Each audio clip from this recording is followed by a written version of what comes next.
தீபாவளி கொண்டாட்டத்தின் பின்னணியில் உள்ள முக்கிய புராண கதைகள் இங்கே கொடுக்கப்பட்டுள்ளன. நரகாசுரன் என்ற அசுரன் பூமி தேவிக்கு பிறந்தவன். தன்னுடைய பலத்தின் காரணமாக அவன் உலகை ஆள ஆசைப்பட்டு பல மன்னர்களையும் மக்களையும் துன்புறுத்தினான். அவன் 16,000 பெண்களை சிறைப்பிடித்து வைத்திருந்தான். மேலும் தேவர்களையும் கொடுமைப்படுத்தினான். மக்களின் துன்பத்தை போக்க விஷ்ணுவின் அவதாரமான ஸ்ரீ கிருஷ்ணர் தனது மனைவியான சத்யபாமாவுடன் சத்யபாமா பூமி தேவியின் மற்றொரு வடிவம் போருக்கு சென்றார். நரகாசுரன் தான் தாயால் மட்டுமே கொல்லப்பட வேண்டும் என்ற வரத்தை பெற்றிருந்தான்.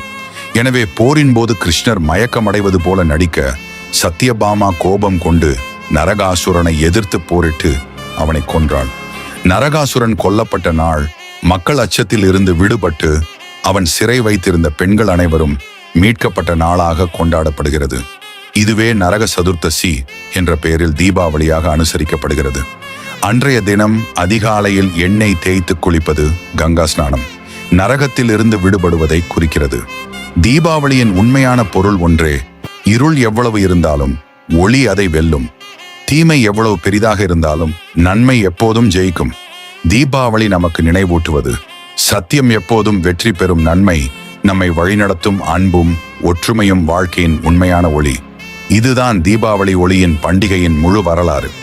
அழகான வீடியோகளுக்கு சப்ஸ்கிரைப் பண்ண மறக்காதீங்க.